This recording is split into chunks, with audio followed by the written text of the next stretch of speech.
특별히 허망한 게 아닙니다. 세상 사람들은 허망하다 그래서 망년이라고 그러는데 우리는 망년이라고 그러지 않고 소년이라고 그럽니다. 예. 우리가 참 이렇게 찌지고 볶는 생활 1년 동안 한 것이 바로 참으로 열심히 살아온 책임 있는 한 해였다고 자부합니다. 그렇죠?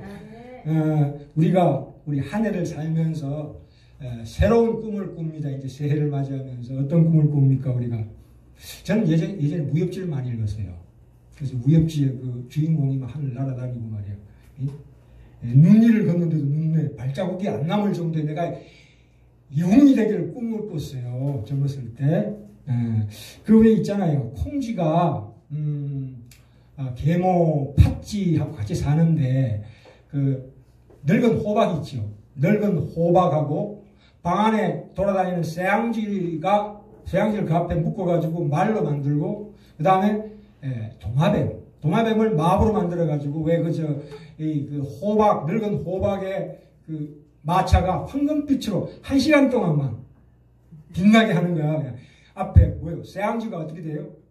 흰 백말로 그래가지고 어떻게 저기 어디 궁전에 가가지고 왕자하고 교제하지요. 근데 1시간이 다 되게 쭉 도망가다가 그게 이게 뭡니까? 그게 콩쥐팥쥐가 아니고 신데렐라인가? 왜 동서양이 짬뽕이 돼가지고 죄송합니다. 야 이거 참 우리가 그렇죠. 막 백마탄 왕자를 바란다거나 뭐 그런 거에 꿈이야 참 좋은 겁니다. 그죠? 이 젊은 사람들이 좋아하는 그 게임이나 판타지가 다 그런 거예요. 그렇죠? 아바타. 자기 그 레벨을 올리는 그런 거기에서 굉장히 쾌감을 느낍니다. 물론 잠깐 우리가 스트레스 해소하기 위해서 그렇게 하는 건 전혀 상관없어요. 그것도 하나님 우리 심령이 우리 마음은요 하나님이 주셨습니다. 이렇게 인간 심령이 왜 이렇게 복잡하냐 왜 이렇게 크냐 해도 왜 채워도 이게 흙이가 가시질 않는가 이건 하나님의 성품이에요. 군복이라고 그렇죠? 그러나 그것이 잘못되면 안 된다 이거예요. 그래서 우리가 충분히 누리는 우리 인생이 되길 바랍니다. 세상에서 내가 인정받는 자 새해에는 내가 세상에서 인정받고 대접받고 그래서 나의 권리를 누리자. 이런 꿈을 꾸는 것은 참으로 사실은 허망한 망상입니다. 그런 꿈 꾸지 마시기 바랍니다. 이 길흉화복이라는 것은 세옹지마예요. 세상 법칙이라는 것은. 화가 복이 되기도 하고 복이 화가 되죠. 그렇죠? 예전에 그 기르던 말이 그 국경을 넘어 오랑캐 땅으로 도망갔는데 주변 사람들이 아이고 그 애지중지하던 말을 잃어서 이게 화다 그랬더니 이 주인이 아니요 이게 화가 아니고 복이 될지도 모릅니다. 그랬더니 그 말이 다시 돌아왔는데 앞말을 한 마리 끌고 온 거야. 우와 복입니다. 그랬더니 아니야 이게 화가 될 수도 있어. 그랬더니 나중에 어떻게 됩니까? 어떻게 됐죠? 아들이 말을 타다가 다리 부러져 그랬지. 이게 화가 왔다. 화가 왔다. 아니야 이게 복이 될 수도 있다. 그랬더니 나중에 오랑캐가 내려와서 어떻게 됩니까? 징집하는데 제외됐다는 거 아니에요. 열에 다리 부러졌습니다. 이런 식으로 이제 인생이라는 게 세옹지마예요. 그렇죠? 그래서 우리가 새해에는 내게 주어진 작은 일의 어떤 중요성을 다시 한번 새기는 계기가 됐으면 좋겠습니다. 그죠? 또한 이 한 해가 짧습니다. 짧은 한 해에 올바른 이해를 하나님의 말씀으로 붙들어매는 귀한 우리 시간교회 성도님들 다 되시길 바랍니다. 그래서 우리가 주님 앞에 서는 날 착하고 충성된 종아 네가 적은 일에 충성하였음에 내가 많은 것을 너에게 맡기리라 하는 칭찬을 받는 우리 일생이 되어야 되겠습니다. 예. 오늘 말씀이 뭐냐면 이게 자칭 교회 나오는 신자라고 하는 사람들에 대한 심판입니다. 이거는 불신자와 신자를 가리는 심판이 아니고 마태복음 25장 31절부터 46절까지는 자칭 신자라고 하는 교회에 나오는 사람들을 또 양과 염소로 가르는 심판이 더 깊은 심판이 있다 이 말입니다. 이 중동 땅에는 양과 염소가 구별하기가 굉장히 힘들어요. 양인지 염소인지 잘 구별이 안 돼요. 예, 한국에서는 잘 구별이 되는데 그래서 이 말씀이 나온 겁니다. 그래서 우리가 그 세상에서는 희소한 거, 귀한 거를 누구나 가지고 있는 것은 가치를 인정해 주지 않습니다만은 하나님은 그렇게 안 하십니다. 가장 귀한 것을 많은 모두에게 나누어 주십니다. 있어도 되고 없어도 되는 거. 일테면 영웅 같은 거. 영웅 이런 사람들은 있어도 되고 없어도 됩니다. 왜냐하면 세상 법칙이라는 건 공평합니다. 그런 사람들은 얼마나 많은 희생을 치러야 되는지 모릅니다. 영웅 한번 되어보십시오. 그게 좋은 참으로 행복한 인생 같아요? 아니에요. 정말 죽을 맛입니다. 뭔가 책임을 맡았다는 것은. 근데 이 사람이 그걸 잘못해서 어떻게 되면 까딱 한번 실수하면 끝납니다. 그거는 낭떠러지로 떨어져 버려요. 그걸 우리 생각해야 돼요. 자꾸 권리만 생각하고 대접받는 것만 생각하지 마시고 우리가 소소한 일상에서 다가오는 이 얼마나 아니 우리는 실수해도 상관없어요. 100번 실수해도 괜찮아요. 얼마나 멋있는 인생입니까? 그죠? 왜 우리가 영웅이 되려고 그럽니까? 에? 세상에 희생 없는 대가는 없습니다. 그게 법칙이에요. 전번 시간에 그랬죠. 욥의 예를 들면서 욥의 친구가 와서 그럽니다. 야, 네가 잘못했기 때문에 하나님의 벌 받는 거 아니냐. 네가 이유 없이 고난당하는 것은 하나님이 너에게 인왕보다 뭔가 잘못했기 때문에 이런 고달픈 삶이 있는 거 아니냐 이렇게 얘기하지요. 그것이 바로 사필 규정이다. 자업자득이다. 콩 심은 데 콩 나고 파 심은 데 팥 난다. 이런 법칙을 얘기했어요. 그러나 하나님과 우리의 관계는 법칙으로 따지는 관계가 아니에요. 내가 잘하면 하나님 복 받고 못하면 벌 받는다는 그런 개념이 물론 그게 있습니다만 그 구약에 보시면 뭐 그런 게 있죠. 순종하면 복 받고 불순종하면 벌 받는 거. 그것은 어린애들한테 영적 나이 3살 이하의 어린애들한테 복이 뭐냐를 설명해 주기 위해서 그림책 가지고 설명하는 거예요. 그게 신약에 와서는 그 개념이 확 바뀌어버려요. 복이 뭡니까? 하나님과 우리 관계는 뭐예요? 부모와 자녀 관계예요. 어떻게 자녀를 이 법칙으로 다스립니까? 잘하면 상 주고 못하면 벌 주는 게 법칙 아니에요. 세상 법칙입니다 이게. 그러나 하나님과 우리 관계는 그런 법칙으로 다루지 않습니다. 사랑의 관계입니다. 아무리 내가 모질고 악해도 하나님은 그걸 다 품으십니다. 젖먹이는 아기를 그 젖먹는 어미가 잊을지도 나는 너를 결코 잊지 않을 것이다. 예수님이 십자가에 못을 박는 한이 있어도 그 대가로 우리를 샀습니다. 우리의 나라는 존재 자체가 얼마나 귀한 존재인지를 반드시 깨달아야 합니다. 예수님 자기 독생자고 바꿨다니까. 누구를? 우리를. 나중에 우리가 영원한 천국에서 부활하면요. 내가 가지고 있는 이 개성, 개 같은 성질이 있죠. 이거 그대로 남습니다. 응?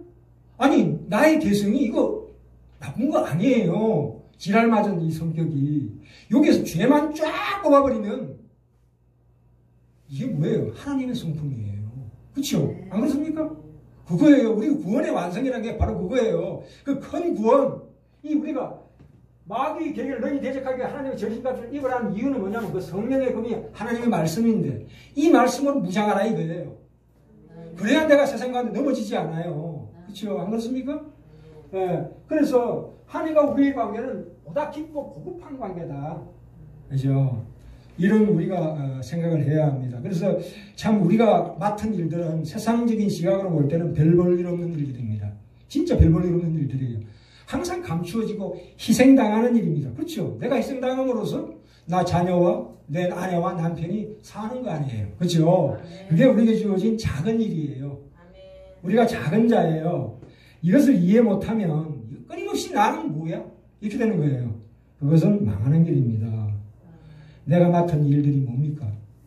아침에 나면 출근하고 저녁에 퇴근하고 다람쥐 쳇바퀴 도는 것 같은 그날 같은 찌고 볶는 이 삶이야말로 참으로 우리 인생에 참으로 존귀한 가치가 있는 거다 이 말입니다. 이것을 믿음 안에서 확인하시는 우리 귀한 지간님의 성도들 다 되시길 바랍니다. 요한복음 15장에 보시면 이런 말씀이 나옵니다. 사람이 친구를 위하여 자기 목숨을 버리면 이보다 더 큰 사랑이 없나니 너희는 내가 명하는 대로 행하면 곧 나의 친구라. 하나님이 나를 친구라고 격을 높여줬대요. 처음에 물론 구원받을 때는 독생자를 주심으로 우리가 구원받았지만 그러나 이제 그 구원의 과정, 그 구원 이후에는 뭐냐면 우리를 친구라고 칭해요. 왜요? 내가 하는 일을 너희로 알게 하기 위해서 이 세상, 이 인생이 고달프다 이거예요. 사람이요, 고달픈 현실, 고통과 고민이 있어야 거기에서 하나님의 존재를 정확하게 깨닫습니다. 그것이 없으면 고통스러운 현실 속에서 하나님을 만나야지 진정으로 하나님을 만나는 거예요. 그죠? 그래서 내가 내 아버지가 들은 것을 다 너희에게 알게 하였습니다. 내가 어떻게 이 천지 우주 만물을 어떻게 주관하며 역사를 어떻게 이끌어가는 것을 너에게 다 낱낱이 가르쳐 주겠노라 이거예요. 나를 이 대우주를 이끌어가는 동역자로 삼으셨다. 왕같은 제사장으로 삼으셨다는 확실한 자부심이 있어야 돼요. 그만이 마귀의 괴계를 너무 대적합니다. 그 전신 갑주예요. 성령의 검이라는 게 무시무시한 성령이 우리가 나중에 부활하고 나면 이 자연이 모두 다 대우주가 다 우리한테 완전히 복종합니다. 그리고 마귀는 우리 앞에서 벌벌벌 떱니다.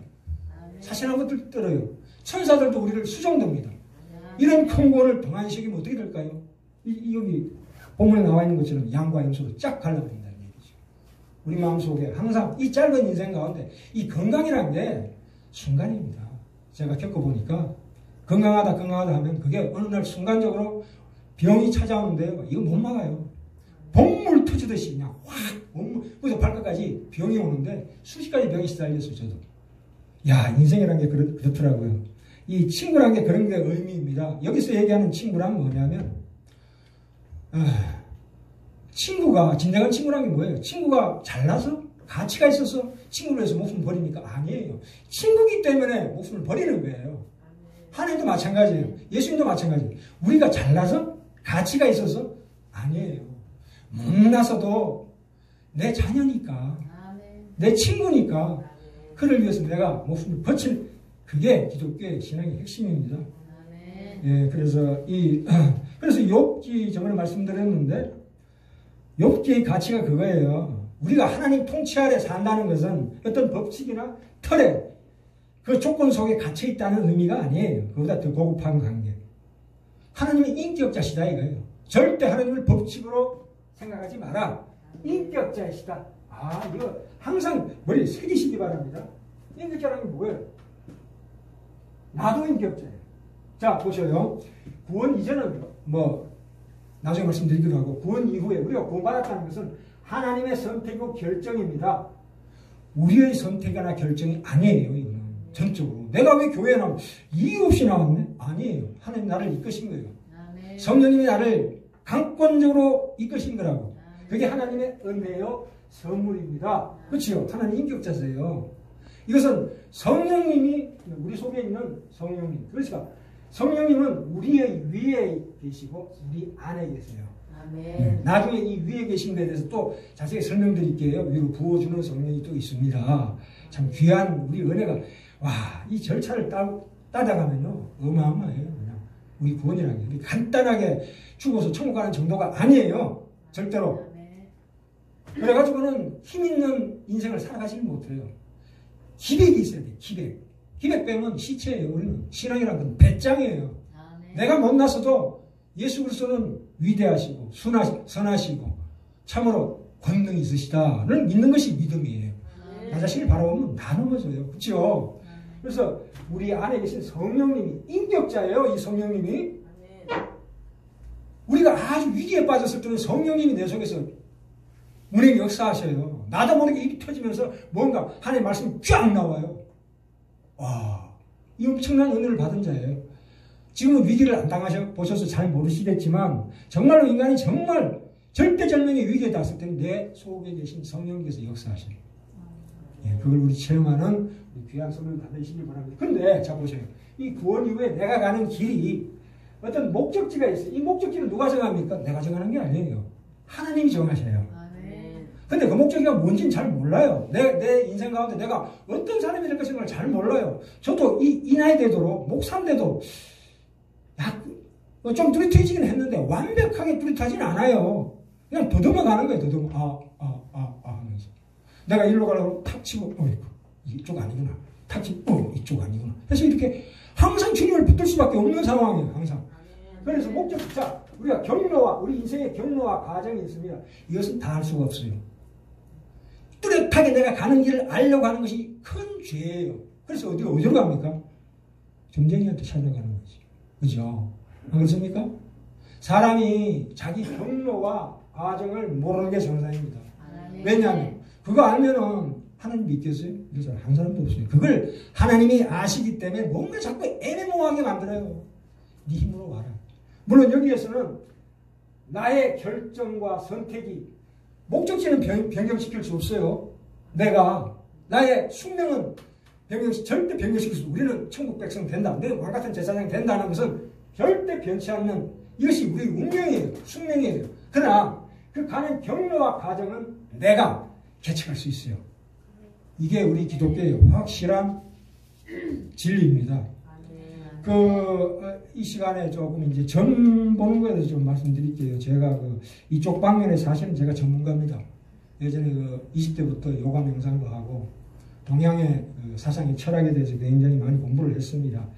우리가 미래에 대한 불확실성, 우리가 미신인 줄 알면서도 점을 보아야 마음이 놓입니다. 또 호기심이 있죠. 그게 죄입니다. 그게 죄성이에요. 우리가 기독교인들도 점보로 자주 다닙니다. 그래가지고 처음에는 이렇게 거부하다가도 야, 재앙을 물리치는 부적을 적어줄게. 그러면 그래요? 주세요. 이렇게 돼요. 우리가 신앙생활 하는 것도 꼭 성경이 부적처럼 사용하는 사람이 있어요. 차에다가 십자가를 달고도 물론 안 하는 것보다 100배 낫죠. 제가 그걸 나무라는 건 아닙니다만 우리가 계속 신앙생활을 5년, 10년 하면서도 그러면 안 돼요. 성경책이나 십자가가 부적 아닙니다. 그건 아무 힘이 없어요. 도리어 그것이 사탄이 이용할 수가 있어요. 왜 우리 엑스트나 오맨이나 영화 보면 있잖아요. 신부가 막 십자가로 양파 갖다 대고 그게 뭐예요? 그건 부적이지. 아니에요. 그 말씀은 어디에 새긴다고요? 내 심령에 새긴다는 거예요. 내 안에 있는 거예요. 내 안에. 내 자신이 자체가 부적이라니까 다른 부적이 필요가 없어요. 안 그렇습니까? 내가 누구예요? 너희가 하나님의 성전인 것과 하나님의 성령이 너희 안에 거하시는 것을 알지 못하느뇨? 혼자서 3장 16절에 나오죠. 그건 새겨야 합니다. 네. 그래야 자신 있게 마귀의 궤를 능히 물으실 수 있는 성령의 검이 되는 겁니다. 예수 믿음에 형통하고 세상에서 성공이 보장된다고요? 그건 엉터리 복음이에요. 거짓 선지자라 전하는 복음입니다. 절대 예수 믿음은 형통하지 아니요. 형통한데 그거는 무차적인 거예요. 형통하고 세상에서 성공이 보장되는 것은 2차적인 거고 그보다 먼저 영적인 복을 받아야 돼요. 그 받고 난 다음에 뒤에 따라오는 복은 그거는 변치 없어요. 변함이 없고 굳건한 바탕 위에 서는 거예요.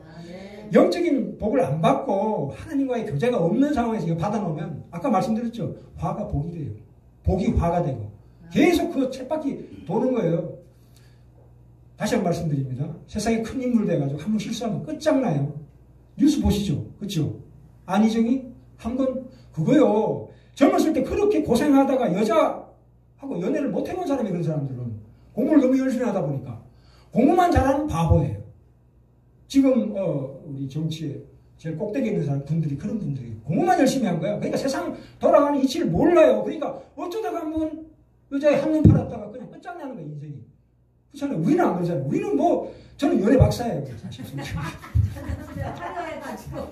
아니 그래가지고 이제는 아이고 그 여자지 뭐 그게나 똑같고 나 우리 마누라가 세상에서 최고로 천사예요. 영화를 보든 소설을 보든 거기에 주인공이 다 바뀌어버려요. 우리 마누라로 다 교체가 되고 이 정도 돼야 이게 내공이에요. 네? 삶의 내공이라고요. 그죠?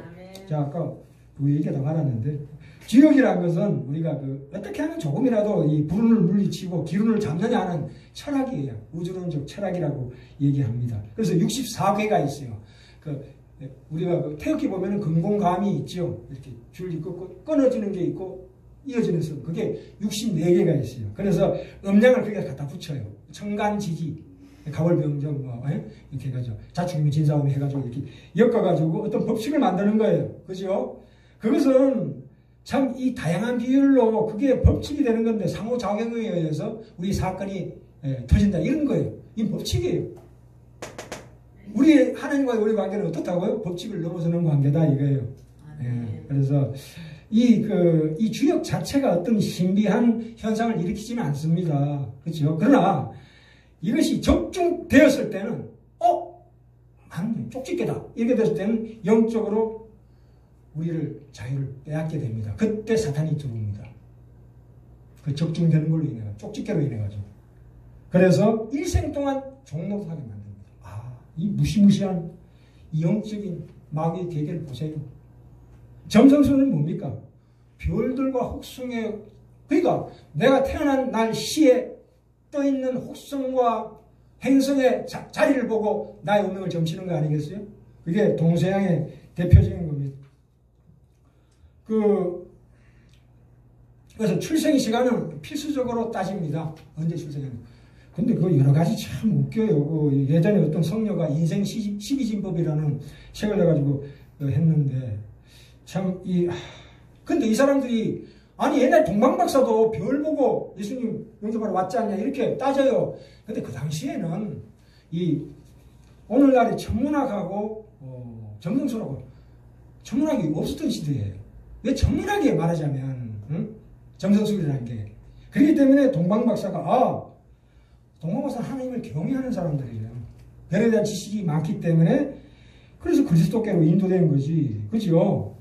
그거하고 이렇게 비교하면 안 됩니다. 이 암시라는 것은 굉장히 무서운 거예요. 나 자신을 암시하지 마십시오. 최면 걸지 마십시오. 그걸 통해서 마귀가 침투합니다. 물론 완벽하게 나를 점령은 못해요. 예수 믿는 사람은 절대로 마귀가 내 안에 들어오질 못해요. 귀신 들린 것은 안 믿는 사람들이 귀신 들리는 거예요. 믿는 사람이 왜 귀신 들려? 아니에요. 왜요? 아까 말씀드렸잖아요. 고린도서 3장 16절에 외우세요. 3장 16절 고린도서 3장 16절. 너희가 하나님의 성전인 것과 하나님의 성령이 너희 안에 거하신 것을 알고, 안에 성령이 계신데 어딜 감히 지가 들어와. 안 되죠. 네. 그래서 우리가 절대로 이런 거에 나 자신의 운명을 팔면 안 됩니다. 그 사탄에서 미혹되는 겁니다. 쪽집게. 다시 말씀드립니다. 초자연적인 사탄의 장난이 개입될 여지가 엄청납니다. 고양이 앞에 썩은 생선을 갖다 놓으면 똑같아요. 나를 거기에다가 내놓는다고요? 있을 수 없는 일입니다. 우리는, 기독교는 나의 자유로운 선택을 존중하는 자신입니다. 하나님. 인격자시기 때문에. 내 스스로가 하나님 앞으로 오게 만드십니다. 성령의 감동 감화하심으로 말미암아. 내가 가기 싫어도. 그것이 우리에게 주신 은혜입니다. 동양 철학 보셔요. 인간이라는 게 뭡니까? 큰 대의 한 방울의 물이다 이거예요. 큰 톱니 바깥에 하나의 톱니가 니다. 법칙 속에 집어넣어버려요, 인간을. 왜 인간을 법칙 속에 집어넣습니까? 인간의 나라는 존재는 얼마나 존귀한 하나님의 성품, 형상입니다. 내 육신도 하나님의 형상의 일부분이에요. 이 육신이.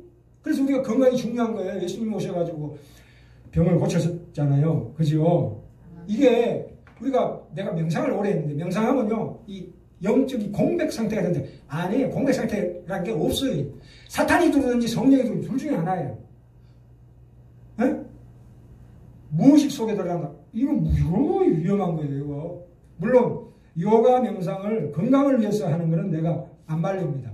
건강은 좋아지는 건 어느 정도 되는데, 이 낙치줄에 껴있는 꼴이 되면 안 되겠죠, 그죠? 사탄의 계획입니다. 그게 점성술이라는 것은. 자, 시간은 넘어갔는데, 하나만 봅시다. 우리 요한계시록 갑시다. 어마어마한 책, 저 뒤로 갑시다. 그렇게 신비한 책은 아닌데, 자꾸 사람들이 신비하게 보니까. 한번, 이거 요한계시록 앞으로 계속 병행하겠습니다. 앞으로. 요한계시록 1장 봅시다. 1장 1절. 저기, 399쪽입니다. 요한계시록 1장 1절. 비슷습니까? 예수 그리스도의 계시라. 이는 하나님이 그에게 주사 반드시 속히 될 일. 자, 여기 줄을 거셔요. 반드시 속히 될 일에다가 줄을 쫙 거시기 바랍니다. 반드시 속히 될 일. 하나님이 우리를 구원의 완성, 아까 완성이 그랬죠? 우리가 부활하는 거. 완성시키기 위한 하나님의 간절한 소원입니다, 이게. 급히. 이게 속히라는 것이 급히라는 뜻이에요. 급하다는 뜻이에요, 이게. 시간의 짧음이 아니고 하나님의 갈급한 간절한 소원이라는 것이죠. 신적인 속도다 이 뜻입니다. 성령을 받아서 우리는 성령을 받은 자입니다. 이 신령한 귀가 있는 하나님의 자녀들만 깨닫도록 하신 말씀입니다. 성령의 우리 안에 성령이 내주하신 우리 믿는 자들 자녀들만 이 말씀을 봤을 때 깨달아집니다.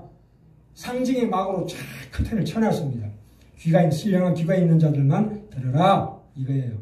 3절에 볼까요?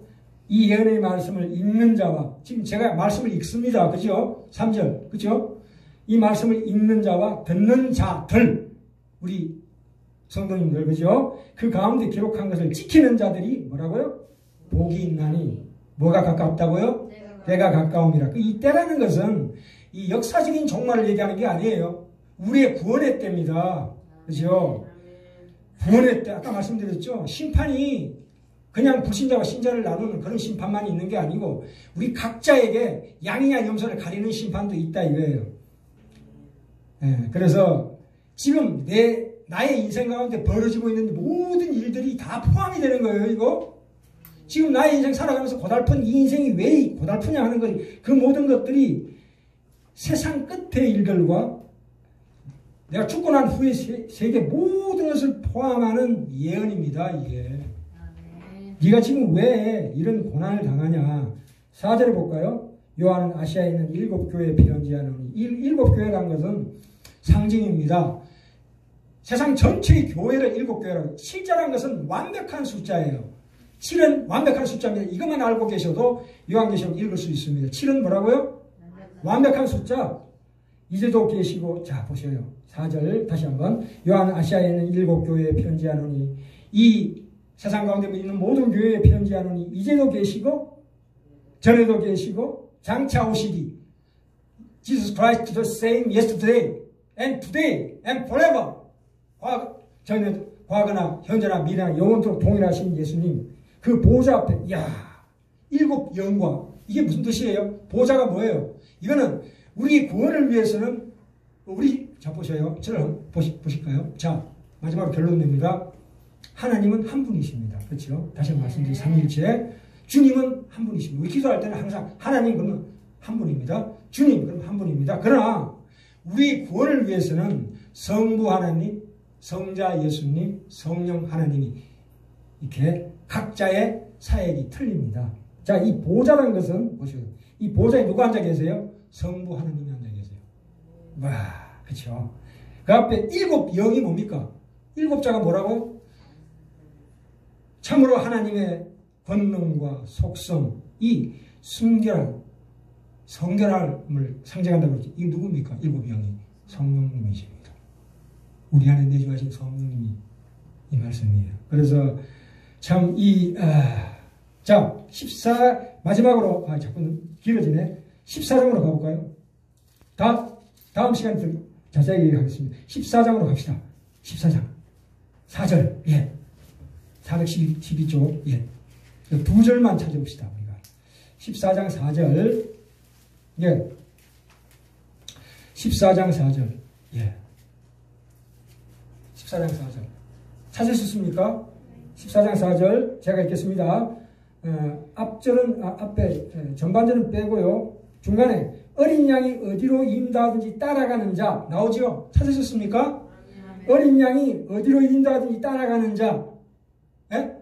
이게 무슨 얘기냐면 내가 앞길을 모르면서 그죠? 안내자를 따르는 것은 그 안내자를 믿는 까닭입니다. 우리 인생의 모든 과정과 경로를 알 수가 있다고 그랬어요. 모른다고 했어요. 모릅니다. 우리는 단지 목자가 양을 이끄는 것처럼 그리스도께서 우리를 인도해 가시는 그 목적지와 그 과정을 우리가 자세히는 모르지만 안심하고 따라가도 됩니다. 안심하고 따라가도 돼요. 아까도 다시 한번 말씀드리면 우리 신앙생활의 실수는 우리가 우리의 목적지와 진로와 그 과정을 너무 자세하게 알려고 하는 망상입니다. 망상. 우리를 영시하려는 마음이 잘못된 욕구가 솟아오릅니다. 이걸 막기 위해서는 예수만 따라가야 합니다. 우리는 우리의 신앙 행보의 목표와 그 과정을 참으로 좀 알기는 하지만 자세히는 모릅니다. 그럼 우리가 인정하셔야 돼요. 그래서 왜냐하면 우리 유한한 인간은 무한한 하나님의 섭리를 다 깨닫지 못합니다. 자, 딱 마지막으로, 야, 자꾸 욕심이 생기네. 이게 너무 중요한 말씀이라. 자, 20장으로 갑시다. 20장. 여기 오늘, 21장 8절. 21장 8절. 요거 마무리 짓겠습니다. 21장 8절. 21장 8절. 이 말씀이 진짜.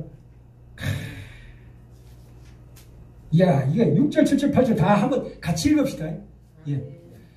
또 내게 말씀하시되 이루었다. 나는 알파와 오메가요 처음과 나중이라. 내가 생명수 샘물로 목마른 자에게 값없이 주리니 이기는 자는 이것들을 유업으로 얻으리라. 나는 저의 하나님이 되고 그는 내 아들이 되리라. 자, 8절 같이 읽읍시다. 그러나 두려워하는 자들과 믿지 않는 자들과. 자, 예, 마지막으로 우리는 세상 살아갈 때 절대 하나님 외에는, 주님 외에는 두려워하면 안 돼요.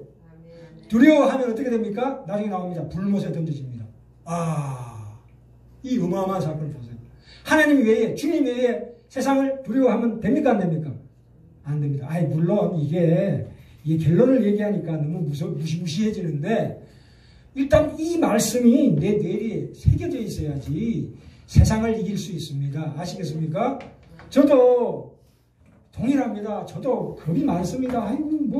조금 기침만 나도 그냥 두려워요. 너무 두려워. 그러나 이 말씀을 항상 내 마음속에 새기며 계속 묵상합니다. 그러면 성령님께서 내게 내 마음과 생각을 지켜주십니다.